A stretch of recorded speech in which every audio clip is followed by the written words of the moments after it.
My travels to Winnipeg have also given me the chance to examine another aspect of its history, the Manitoba Legislature and its Hermetic Code. The Hermetic Code is the title of my book on the secret symbolism in the Manitoba Legislative Building, revolving around 4 sacred principles: numbers, geometry, astrology, and alchemy, which are the template for deciphering the language of this exquisite building.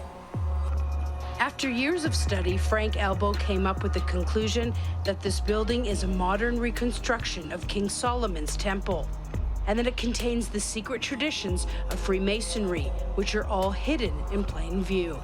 I wasn't expecting that I'd become the world expert of the Manitoba Legislative Building, but I noticed something on the roof of the building that caused me to park my car and ask the most powerful question you could ask of any mystery, which is simply why.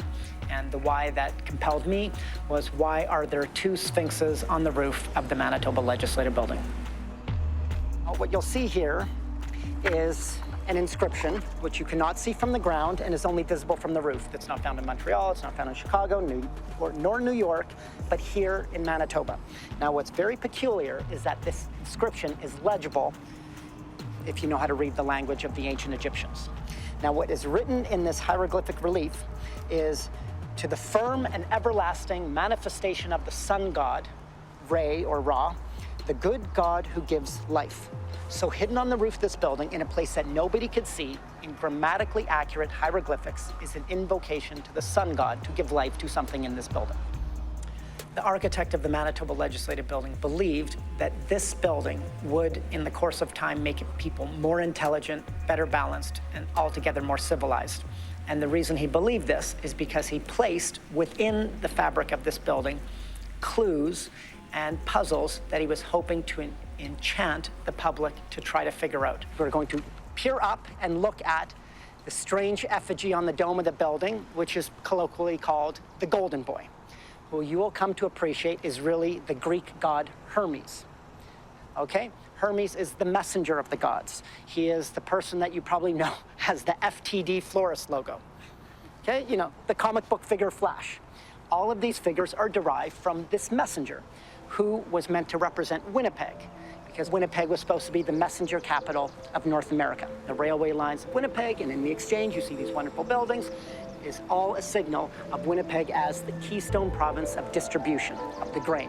I spent 4 graduate degrees and 10 years trying to get into the mind of a dead British genius named Frank Worthington Simon, the architect of this building.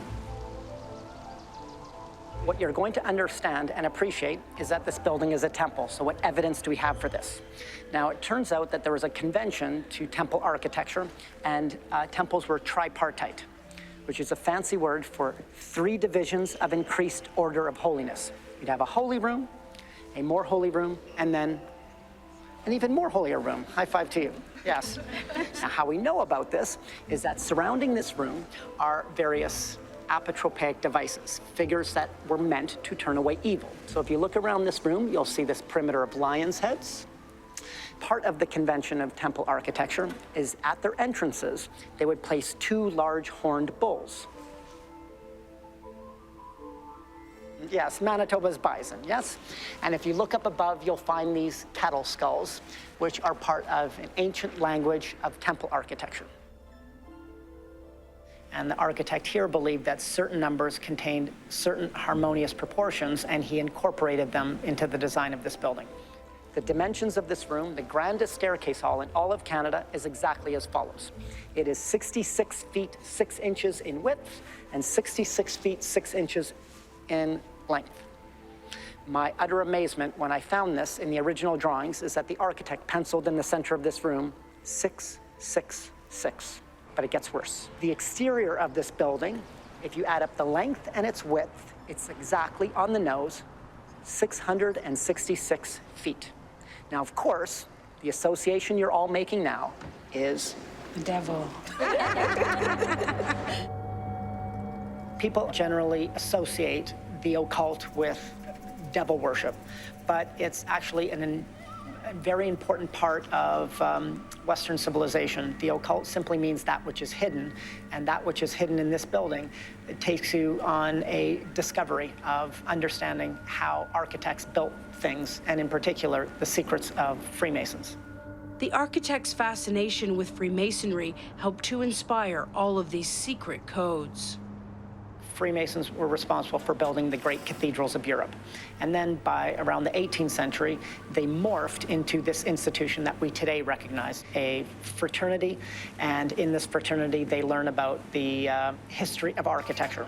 So they're a secret society, or as they like to describe themselves, a society with secrets. This is a room that is in the east of the building. It's the only room in the building that has this cord, as you will notice. And this cord is here to make sure no one enters. So there must be something very important about this room. Not even the Premier's office has this cord. I met the Prince of Wales in this room, and I said, "Sir, imagine we are standing in a room which is the only room in the world that is sacred to Jews, Christians, and Muslims. Where am I standing?" And there we were, standing in this room.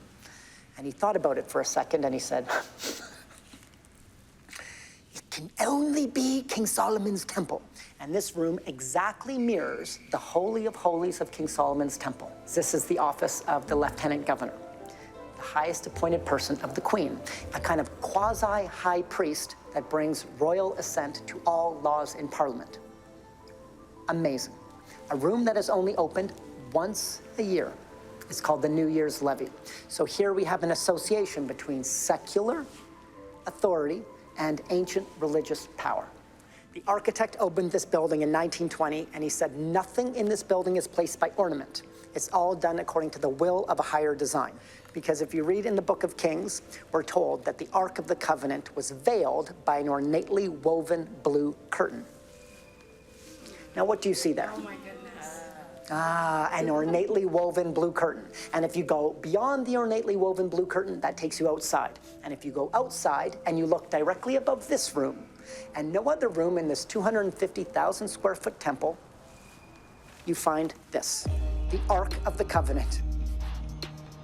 There's no other building like this that I'm aware of in the world, a building which has one superficial function and then beneath it has a much deeper function. It's a building that is meant to make you a better person.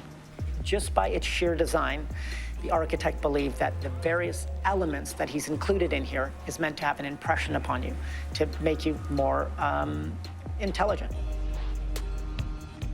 Beneath this dome, you find the following sequence: 5, 8, and 13. Isn't that a rather curious sign to place beneath a dome? 5, 8, and 13. What does that look like? The sign of the cross. I never would have imagined all of the symbols and clues that are in here, right in your plain sight.